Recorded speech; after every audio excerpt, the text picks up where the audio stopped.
Instituto Tecnológico de Chihuahua. El equipo 3 está conformado por Sahara Rodríguez, Cintia Heribes, Francisco García, Andrea Pérez, Melissa Ochoa, María Delgado y Selma Derma, y se complace en presentar para la materia de mecanismos de transferencia el tema de fluidos dilatantes. Primero, debemos de entender qué es un fluido.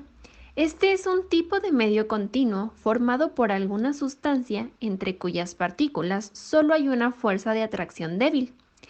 Es importante conocer que existen diferentes tipos de fluidos, los cuales son clasificados en newtonianos y no newtonianos. Los newtonianos son aquellos cuya viscosidad puede considerarse constante, mientras que los no newtonianos son aquellos cuya viscosidad varía con la temperatura y la tensión cortante que se le aplica. Estos no tienen un valor de viscosidad definido y constante.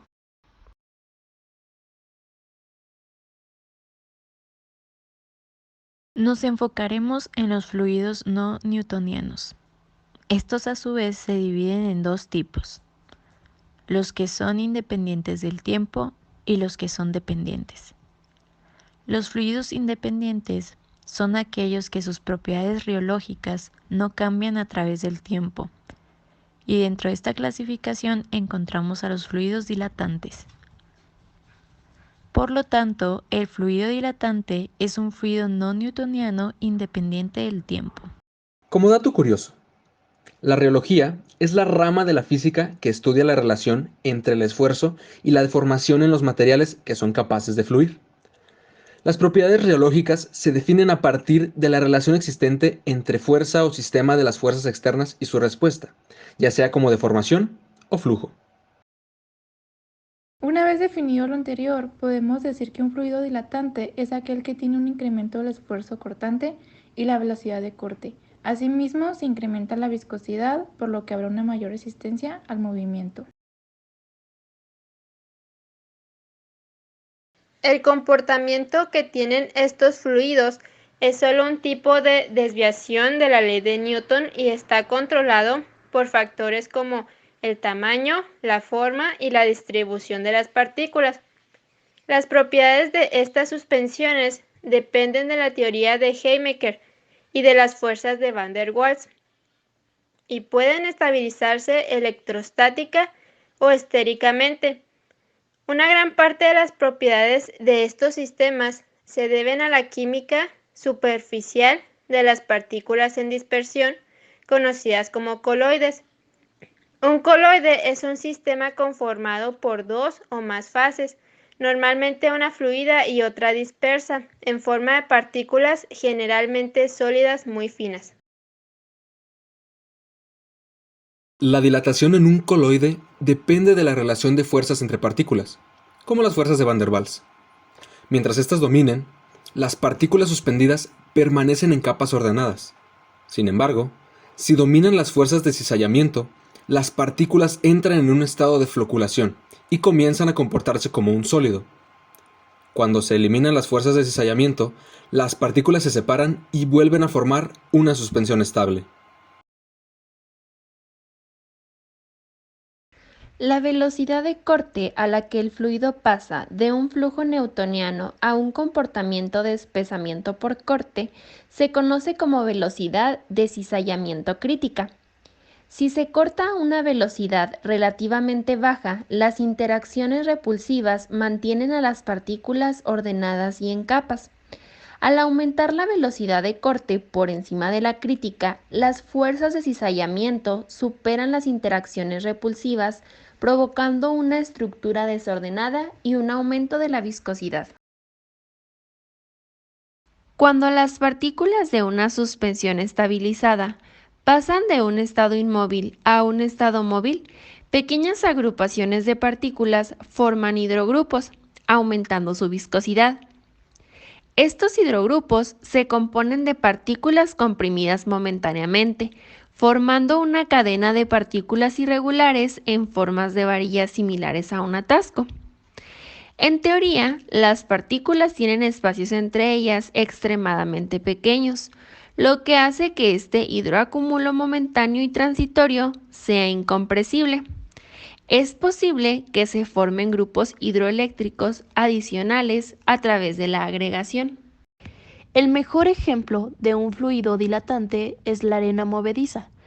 Si un individuo cae en ella, es fácil salir al moverse lentamente debido a que la viscosidad es baja. Pero si entra en pánico e intenta moverse rápidamente a través de ella, la resistencia viscosa aumenta y se quedará atascado.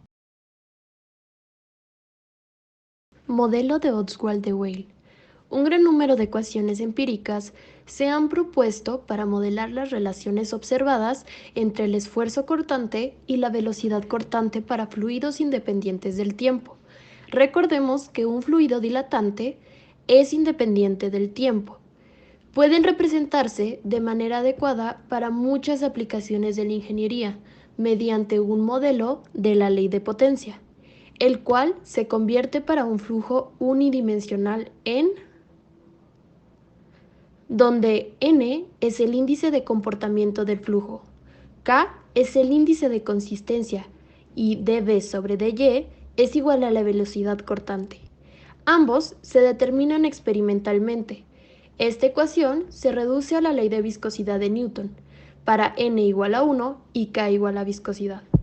Por lo tanto, la ecuación anterior se reescribe de la forma y considerando, nos queda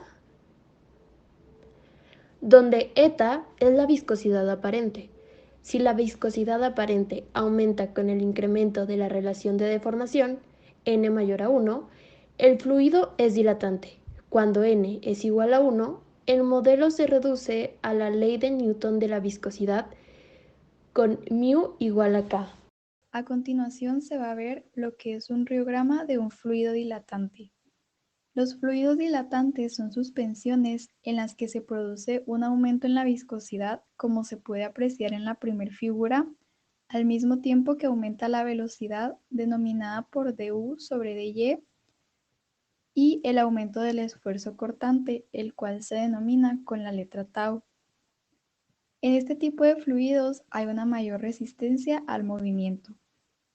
También en el diagrama se puede apreciar la comparación de este tipo de fluidos con un fluido newtoniano, el cual conocemos tiene una viscosidad constante, y un pseudoplástico, el cual tiene características contrarias a un fluido dilatante. En la siguiente gráfica podemos observar la función de un fluido dilatante, en donde vamos a seleccionar varios puntos para poder analizarlo de una mejor manera.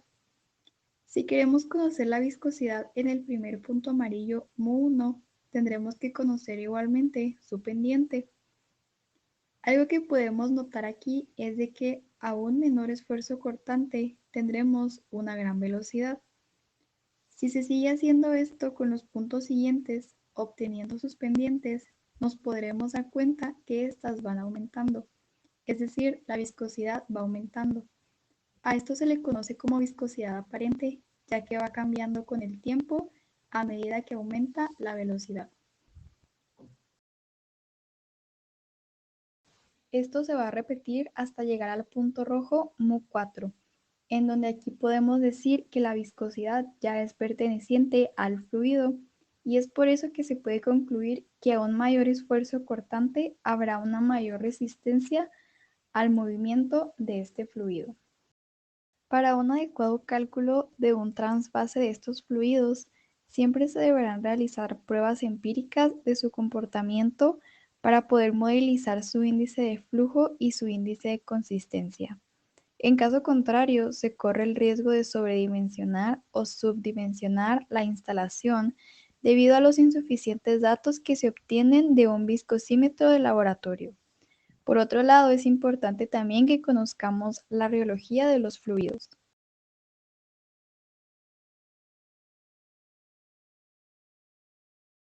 Entre los ejemplos más característicos de fluidos dilatantes tenemos arena con agua, azúcar en solución, almidón en agua, silicato de potasio en agua, harina de maíz y chocolate.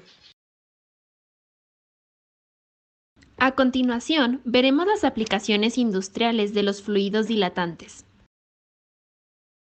Una evidente aplicación se encuentra en el control de tracción. Este es un sistema de seguridad automovilístico diseñado para prevenir la pérdida de adherencia de las ruedas, de tal forma que éstas no patinen cuando el conductor se excede en la aceleración del vehículo o el suelo está muy deslizante.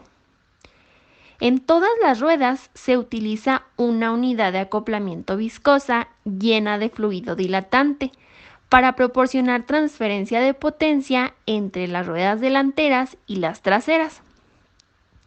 En superficies de carreteras de alta tracción, el movimiento relativo entre las ruedas motrices primarias y las ruedas secundarias es el mismo, por lo que el corte es bajo y se transfiere poca potencia.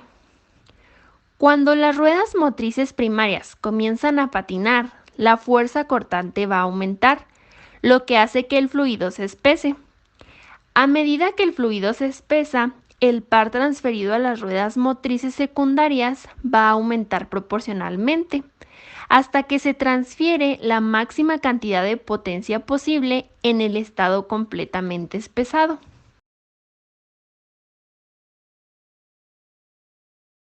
Varias entidades corporativas y gubernamentales están investigando la aplicación de fluidos espesantes de cizalla para su uso como armadura corporal. Tal sistema podría permitir al usuario flexibilidad para un rango normal de movimiento, pero proporcionar rigidez para resistir la perforación por balas, puñaladas con cuchillos y ataques similares. El principio es similar al de la armadura de malla, aunque la armadura corporal que usa un dilatante sería mucho más ligera. El fluido dilatante dispersaría la fuerza de un golpe repentino sobre un área más amplia del cuerpo del usuario, reduciendo el trauma por fuerza contundente. Sin embargo, contra ataques lentos que permitirían que se produzca el flujo, como una puñalada lenta pero contundente, el dilatante no proporcionaría ninguna protección adicional. 4 ejemplos de materiales dilatantes que se utilizan en equipos de protección personal son Armor Gel, D3O, Artilage, espuma de cartílago artificial, y sistema de protección activa, fabricado por Dow Corning. Sin duda alguna, la industria química y agroalimentaria demanda un conocimiento cada vez más preciso del comportamiento de fluidos dilatantes para la optimización de multitud de procesos y creación de diversos productos alimenticios que utilizaremos diariamente. En la ingeniería agrícola, este tipo de fluidos son utilizados para aumentar el rendimiento de cosecha de diversos tipos de plantas. Un claro ejemplo es el silicato de potasio. Pueden usarse para fabricar chalecos antibalas. Estos fluidos son capaces de absorber la energía del impacto de un proyectil a alta velocidad, pero permanecen flexibles si no hay impacto. Utilizar las propiedades especiales de estos fluidos en prendas de vestir protectoras, cascos, rodilleras y codos. Estos protectores serían capaces de moverse dinámicamente y ser muy livianos al tiempo que se endurecen en caso de recibir un golpe. Reparar los baches mediante un fluido que cambiaría la viscosidad y se volvería duro con la temperatura o con la tensión que ejercen los coches sobre el agujero.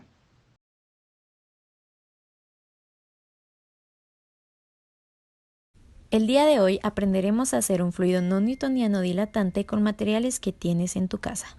Los materiales que utilizaremos serán 320 gramos de maicena y 1,5 taza de agua. Ahora explicaremos el procedimiento. Primero agregaremos la 1,5 taza de agua y después los 320 gramos de maicena. A la hora de revolver sentirás la consistencia un poco dura, pero eso es normal. La consistencia tiene que quedar como se muestra. Como resultado final de nuestro experimento de fluido no newtoniano dilatante, obtenemos que a la hora de aplicar una fuerza cortante, la viscosidad del fluido aumenta y se comporta como un sólido, y a la hora de quitar dicha fuerza, el fluido se comporta como un líquido.